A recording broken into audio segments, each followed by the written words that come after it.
Hello IGNOU students, welcome back to my channel mastering education today.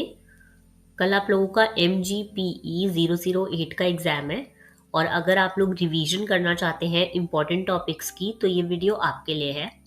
ये video ज़्यादा long नहीं रहेगी, पर जितने भी इम्पॉर्टेंट टॉपिक्स हैं MGPE 008 में मैं वो सारे आपको यहाँ पे रिवाइज करवा दूंगी, बहुत सिंपल लैंग्वेज में, कीवर्ड्स के साथ, ताकि आप कल के आंसर में प्रॉपर रेडी रहो।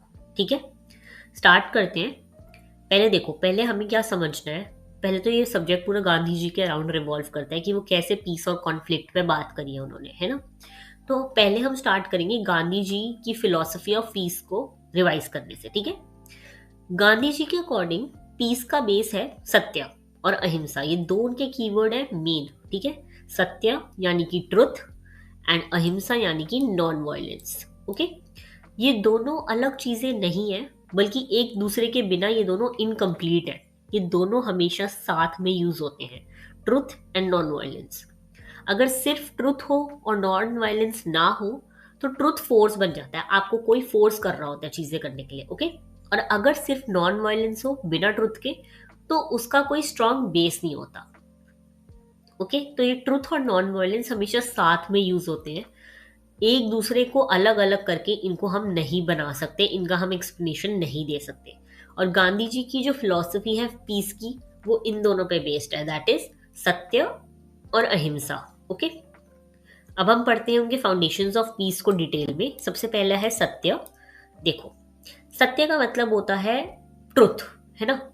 सत्य सिर्फ झूठ ना बोलना नहीं होता। गांधी जी के लिए ट्रुथ ही सबसे बड़ी रियलिटी है। उन्होंने कहा था कि ट्रुथ इज गॉड। ये लाइन याद रखना, ट्रुथ इज गॉड। तुम, हो सकता है पेपर में यही लिखा होगे तो एग्जामिनर काफी इंप्रेस हो जाएगा। ठीक है, उन्होंने कहा था कि ट्रुथ इज गॉड मतलब सच बोलना एक ड्यूटी नहीं बल्कि एक रिस्पॉन्सिबिलिटी है। सत्य का एक इंपॉर्टेंट पार्ट ये है कि इंसान अपनी गलती एक्सेप्ट करे, क्योंकि बिना गलती माने हम सच के करीब नहीं जा सकते। ठीक है, अगर हम गलत हैं और फिर भी मानना रिफ्यूज कर रहे हैं तो वो सत्य नहीं है। ओके, नेक्स्ट अगर हम आते हैं अहिंसा पे, दैट इज नॉन वायलेंस। अब अहिंसा का ना मतलब सिर्फ किसी को मारना नहीं होता, सिर्फ इसमें फिजिकल फोर्स नहीं होता। गांधी जी के अकॉर्डिंग सोच, बोल और काम, तीनों जगह वायलेंस नहीं होना चाहिए। अहिंसा कोई वीकनेस नहीं है, बल्कि सबसे ज्यादा स्ट्रेंथ है। क्योंकि वायलेंस करना, किसी को फिजिकली हर्ट करना बहुत इजी होता है, लेकिन गुस्से को कंट्रोल करके शांत रहना ज्यादा मुश्किल है। और इनका ना नॉन वायलेंस का मतलब सिर्फ ये नहीं है कि आप फिजिकली किसी को मार रहे हो, आप गालियां नहीं दे रहे, आप बैड वर्ड्स नहीं यूज कर रहे, आप बैड थॉट्स नहीं ला रहे, ये भी अहिंसा ही है। ओके, अगर आप एग्जाम्पल सोचो कि अगर कोई आपको प्रवोक करे और आप उस चीज का बहुत शांत होके रिस्पॉन्ड कर रहे हो ना, तो वो भी अहिंसा ही है। ओके, अब इन दोनों का हम देख लेते हैं कि इन दोनों का प्रैक्टिकल इम्प्लीकेशन क्या है। सत्य और अहिंसा साथ क्यों यूज हो रहे हैं। ओके, देखो, गांधी जी कहते हैं कि सत्य और अहिंसा ना एक दूसरे के बिना काम नहीं करते। ट्रुथ तभी पावरफुल होता है जब वो नॉन वायलेंट हो, और नॉन वायलेंस तभी मीनिंगफुल होता है जब वो ट्रुथ के लिए हो। इसलिए गांधी जी के लिए पीस का मतलब सिर्फ लड़ाई बंद करना नहीं, बल्कि सही तरीके से सही चीज के लिए खड़े होना भी है। ओके, तो चीजों, ये दोनों चीजें साथ में जाएंगी। कहीं पे भी आपको लिखना होगा तो ये दोनों चीजें जो है साथ में यूज होंगी, अलग अलग नहीं यूज होंगी। ओके, ये हमने प्रैक्टिकल इम्प्लीकेशन भी देख लिया इसका। अब हम आते हैं नेक्स्ट टॉपिक पे, that is Satyagraha, the force of truth. पहले आप इसका मीनिंग समझोगे कि क्या होता है। यहाँ पे लिटरल मीनिंग दे रखा है, होल्डिंग फर्मली टू ट्रूथ। इसका मतलब होता है सत्याग्रह, अगर हम यहाँ पे जो पढ़ रहे हैं, इसका मतलब होता है ट्रुथ के साथ दृढ़ होके खड़े रहना। ठीक है, कभी भी अपनी बात से पलटना नहीं और सच के साथ खड़े रहना। ये एक पैसिव रेजिस्टेंस नहीं है, बल्कि एक एक्टिव मेथड है। इसमें फिजिकल पावर यूज नहीं होता, बल्कि इसमें मॉरल पावर यूज होता है। देखो, मॉरल इसका फाउंडेशन है सब चीजों का। ओके, देखो, गांधी जी मानते थे कि जब इंसान सच के लिए खुद सफर करता है ना, तो वो सामने वाले को कॉन्शियस एक जगा देता है। ठीक है, जब मैं सच बोल रही हूँ किसी चीज को लेकर, तो हो सकता है सामने वाला अगर कितना भी गलत हो ना, वो उस सच से मूव कर जाएगा, या फिर उसका कंसाइंस जो है वो जाग जाएगा। तो अगर तुम सच के साथ खड़े हो ना, तो तुम्हारी हमेशा जीत होगी, ऐसा कहा है गांधी जी ने। ओके, जैसे कि यहाँ पे इसके की प्रिंसिपल्स आप देख सकते हो, सब कुछ दे रखे हैं। देखो, इसमें आ जाता है कि सत्याग्रह में इंसान ट्रुथ के लिए स्ट्रांग रहता है, ठीक है, firmness in pursue of truth, okay, लेकिन सामने वाले से नफरत नहीं करता। ओके, इसमें सेल्फ सफरिंग होता है ताकि दूसरा इंसान समझ सके कि वो गलत है। अनजस्ट लॉस के साथ कॉपरेशन बंद किया जाता है, लेकिन रिस्पेक्ट मेंटेन की जाती है। ओके, यहाँ पनिशमेंट से ज्यादा परजुएशन इंपॉर्टेंट होता है। ठीक है, ये इसके की प्रिंसिपल्स हैं। खुद तुम सफर करोगे चलेगा, तुम सच के साथ खड़े रहो, ठीक है, नॉन कॉपरेशन करो अगर लॉस गलत है तो, वरना नहीं, और परजुएशन करो, मनाने की, उस चीज को परस्यू करने की कोशिश करो। ओके, अब हम इसके स्ट्रेंथ और लिमिटेशंस देख लेते हैं। देखो, सत्याग्रह से एक तो सब लोगों की डिग्निटी जो है बची रहती है। तुम सच बोलोगे तो इंसान हमेशा सही के साथ खड़ा हुआ है, ठीक है। इससे लॉन्ग टर्म सोल्यूशन मिलते हैं क्योंकि रिस्पेक्ट के साथ प्रॉब्लम सॉल्व होती है।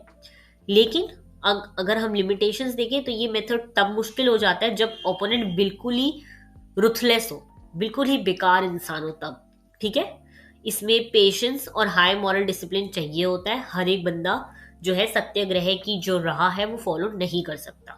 ओके, इसके मॉडर्न एप्लीकेशन हम ऑलरेडी देख चुके हैं, civil right movements, environmental activism, labour rights, इस सब में हम देख चुके हैं। ओके,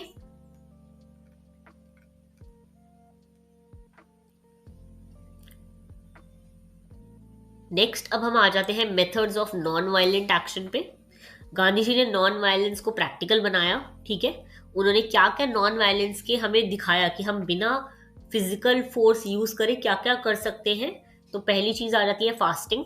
ओके, फास्टिंग का यूज सेल्फ कंट्रोल और मॉरल प्रेशर के लिए होता है, फोर्स के लिए नहीं। फिर आ जाता है स्ट्राइक्स और हड़ताल। हम इसमें लोग काम बंद करके प्रेशर क्रिएट करते हैं लेकिन वायलेंस नहीं करते।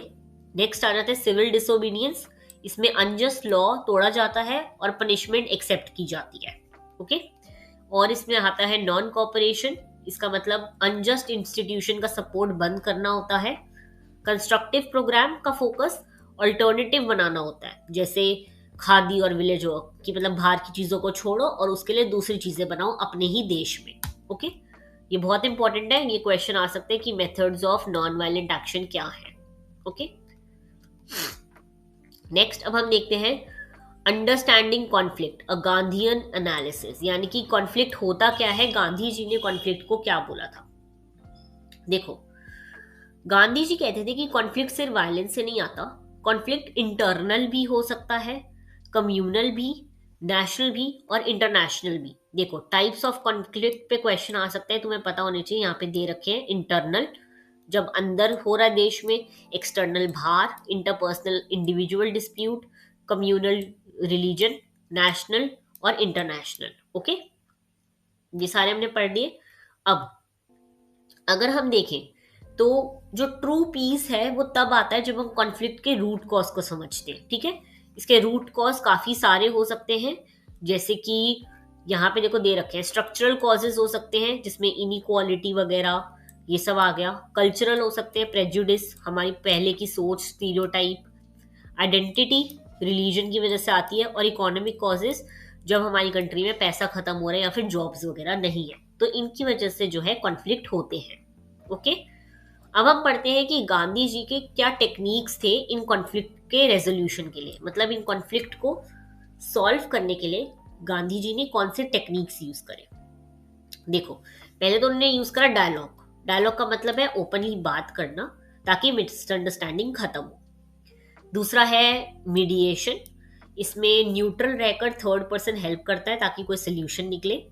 नेक्स्ट है रिकंसाइलेशन।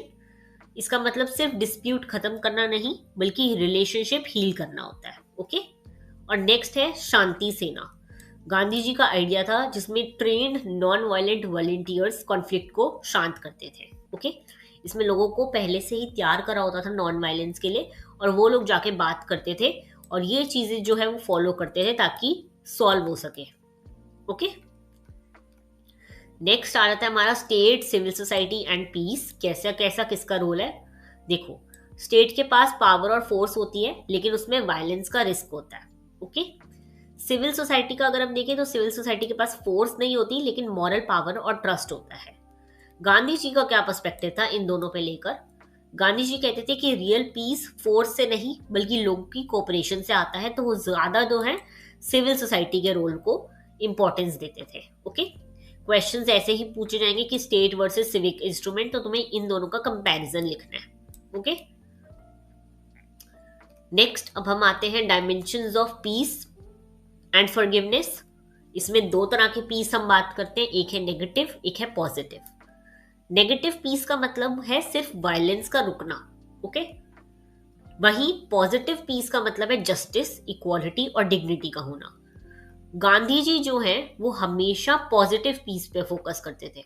ओके, अब उन्होंने कैसे बोला फॉरगिवनेस एज पॉलिटिकल प्रैक्टिस, वो पॉजिटिव पीस पे करते थे, तो उन्होंने चीजें जो दी हैं हमें वो है, एक तो फॉरगिवनेस का मतलब बदलना, ये होता है मेन तुम्हारा काम। ओके, इसमें आ जाता है पर्सनल लेवल पे या तो इंसान को शांत करते हैं, ठीक है, सोशल लेवल पे ट्रस्ट जगाओ और पॉलिटिकल लेवल पे रिकंसाइलेशन करो।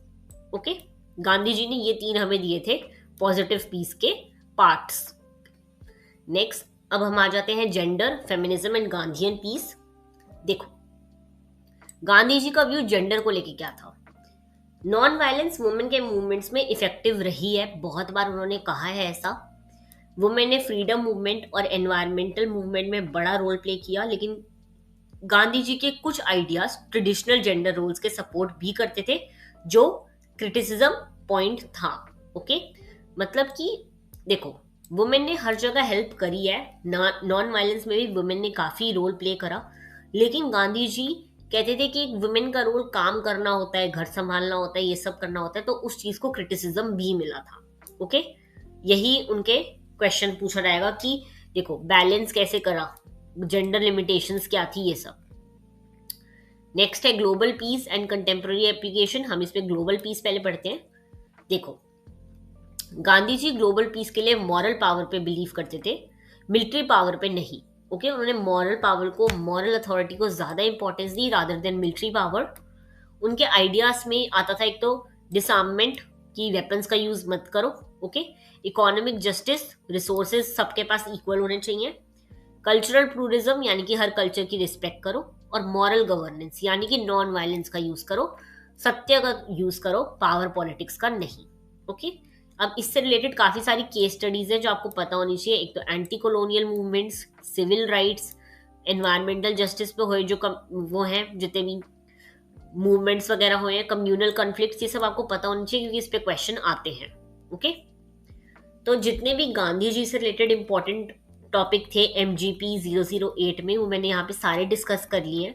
अगर कोई भी डाउट्स हो तो मेरे से पूछ लेना। बाकी अगर तुम्हें ये वाला PDF चाहिए हो, ये PPT चाहिए हो, तो नीचे कमेंट कर देना PDF। All the very best for your exam. मिलते हैं नेक्स्ट वीडियो में।